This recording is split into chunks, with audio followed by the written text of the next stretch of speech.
Bienvenue dans OPD les amis. Aujourd'hui on rentre dans la Fiat 500. Vous l'avez pas encore vu, putain. Regardez-moi ce bolide. C'est la voiture de Matterhorn. Je viens de finir ma course là. Je crois qu'il y a l'objectif. Putain, c'est vraiment à l'arrache ces vidéos. C'est pas grave, on est bien. Je viens de finir ma course, j'ai fait 8 km et j'ai un putain de mal de genoux et aux os niveau gauche, niveau côté gauche. Et en fait j'ai l'impression, je vais vous mettre là, j'ai l'impression que mon pied il n'est pas droit en fait. J'ai l'impression que quand je cours, mon pied droit, mon pied gauche il fait ça et mon pied droit comme ça. Donc voilà, je sais pas si c'est une impression ou pas. À voir sur le futur, peut-être qu'il faut que mes os ils se réadaptent, que je continue à... Peut-être que ça grince parce que j'ai rien fait pendant une semaine, j'en sais rien. Je regarde des vidéos en ce moment là pour ma nutrition, mon coaching sportif, pour mes objectifs et tout.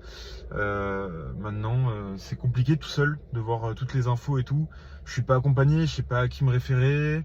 J'ai pas de connaissances là-dedans, donc je sais pas, à force de faire des courses, etc. Peut-être que je vais rencontrer du monde.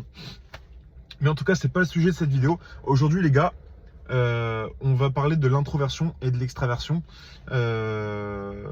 Et comment on peut s'en sortir. Est-ce on est comme ça à vie? Est-ce que ça nous définit? On va parler de la définition de soi rapidement, parce que ça, on en refera une autre vidéo. Et puis voilà, moi, je démarre la chop et on y va. C'est marrant parce que sur le plan d'avant, j'ai regardé ma tête et genre je suis en mode et on y va. Et genre, je suis trop gêné, genre c'est des moments où je sais pas quoi dire. Mais je suis le youtubeur le plus franc de France. Bon, parce que là, ça bouge de ouf. Ouais, normalement on se rend pas compte qu'on est gêné, mais moi vraiment je suis en mode c'est pas normal, je suis pas normal sur les vidéos, mais je vais m'habituer. Bref, moi je pense que l'introversion et l'extraversion, être introverti et être extraverti, c'est une jauge. En fait, c'est pas en mode ouais, je suis introverti, je suis extraverti, je suis entre les deux. Il n'y a pas de ça. Le mec le plus introverti du monde, on dira que c'est un mec qui est très timide, qui reste chez lui tout le temps. Et c'est là qu'il faut faire la différence entre la timidité et l'introversion. Généralement, l'introverti, c'est quelqu'un qui est bien sans être avec les autres. Putain, j'ai le soleil dans la gueule. Qui est bien sans être avec les autres et qui préfère du coup sa solitude. Après tu as les gens qui souffrent de leur solitude et du coup qui sont introvertis mais qui préféraient être extravertis. Et après il y a les extravertis qui eux ont besoin, certains ont besoin de la présence des autres et certains juste sont hyper à l'aise avec les autres. Donc voilà, il y a plusieurs définitions et généralement les gens ont tendance à dire ouais voilà, t'es introverti, t'es extraverti, alors qu'en fait il y a plein de possibilités différentes. Et maintenant, est-ce qu'on est condamné à rester introverti, extraverti? En fait, je vais prendre mon exemple. Avant, j'étais très timide, ou alors je n'avais pas confiance en moi. C'est pas forcément que j'étais timide, parce que au premier abord, j'avais le même comportement qu'au 10e abord. C'est juste que j'avais pas confiance en moi et que des gens m'impressionnaient. Et en fait, c'est pas que j'étais timide, c'est que voilà, j'étais impressionné par eux. Tu vas voir DiCaprio, tu essaies de lui parler, tu seras impressionné 30 fois, tu vois. Tu vas pas être naturel directement avec lui. Mais là, c'était pareil. Après, t'as les timides, ils sont bien avec les gens, sauf au premier abord, ils savent pas trop quoi dire, ils sont un peu intimidés au début, mais après, ça va. Et donc, j'étais comme ça, moi. J'étais un peu timide, un peu introverti. Et après, j'ai eu ma dépression. Là, c'était même plus de l'introversion, c'était de l'exclusion totale, du déshumanisme, de la déshumanisation totale.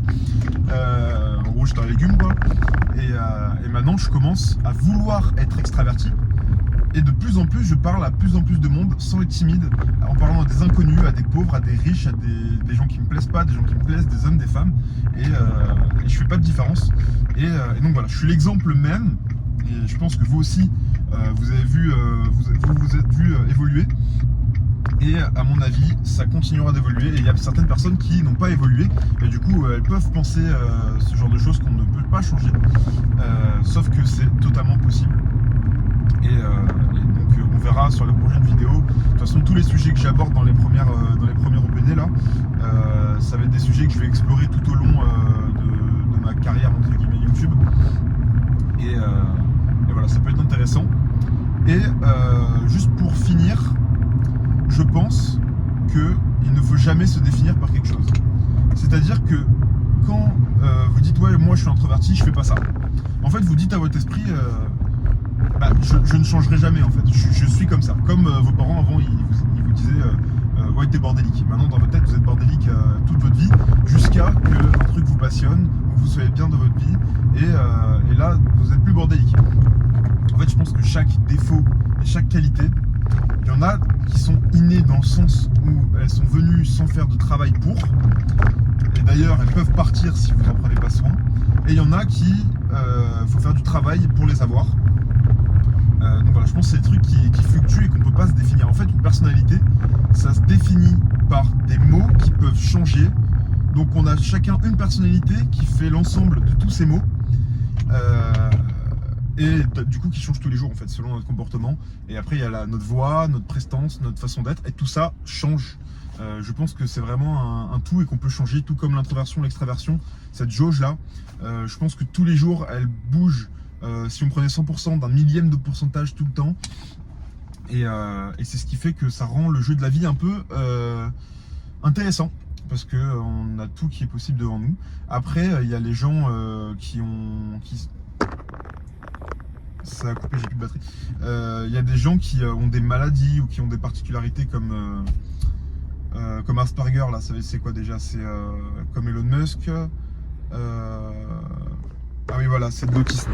Il y en a qui sont autistes, il y en a qui sont schizophrènes, il y en a qui sont TDA. Et c'est des facteurs qui font qu'on va réfléchir plus ou moins vite. Et du coup, ça va être notre futur va être influencé par ça. Et notre passé a été influencé par ça. Et selon comment on prend notre maladie, particularité ou autre, notre vie va fluctuer. Et je suis l'exemple même d'un de ces critères. Je vous en parlerai plus tard. Et il n'y a pas de personnes normales en fait qui ont toutes les mêmes particularités. Merci.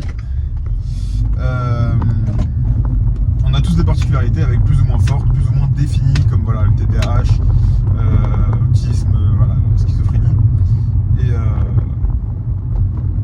Et ce qui est intéressant, c'est de voir comment on peut y remédier. Et pour les gens qui n'ont rien de tout ça apparent, c'est tout aussi un jeu, parce que là, elles ont tous les codes pour pouvoir s'en sortir. Et par contre, je pense pas qu'il y en a mentalement qui n'ont pas de maladie ni rien, qui soient moins intelligents que d'autres, facultés mentales peut-être, mais en tout cas ça se travaille. Par exemple, vous voyez les tests de QI, en fait on se dit ouais voilà, on a un QI, on est né comme ça, et en fait selon ta connaissance, selon ta réflexion, selon ce que tu as fait, selon ce que tu as vécu, selon comment tu te sens pendant le test, tu vas pas avoir la même réflexion et du coup le même résultat. Et c'est là que c'est un peu biaisé. Et en fait l'intelligence c'est quoi? C'est l'intelligence de situation, la réflexion, les maths et la connaissance de sujet. On sait que, je sais pas, je m'intéresse à de l'histoire, je vais m'intéresser indirectement à la géographie et indirectement à l'économie, parce qu'il y a tout ça dans l'histoire, dans la géographie, dans l'économie, vous voyez. Et en fait tous les sujets du monde se recoupent. Et donc dans un test de QI par exemple, où on pose une question, et bien on peut dériver sur plein de sujets si on a de la connaissance. Voilà, je me suis grave écarté de la question de base, mais vous avez compris l'idée, on peut tous changer, et à nous de faire notre possible pour évoluer de la meilleure manière qui soit. Voilà, je vais arriver sur ce genre de sujet. Je pense que je pourrais faire des podcasts. Après, je suis pas assez documenté, là je parle 7-8 minutes. J'ai pas grand chose de plus à dire, il faudrait que je prenne des notes sur quoi dire sur un sujet un peu longuement comme ça, et ça pourrait être intéressant, et puis ça vous permettrait de voilà, écouter ce que je dis dans une voiture ou en courant ou en marchant, en étant dans la salle, en faisant du sport, et ça pourrait être cool. Donc voilà, moi je vous dis à demain pour un nouvel OPD et ciao.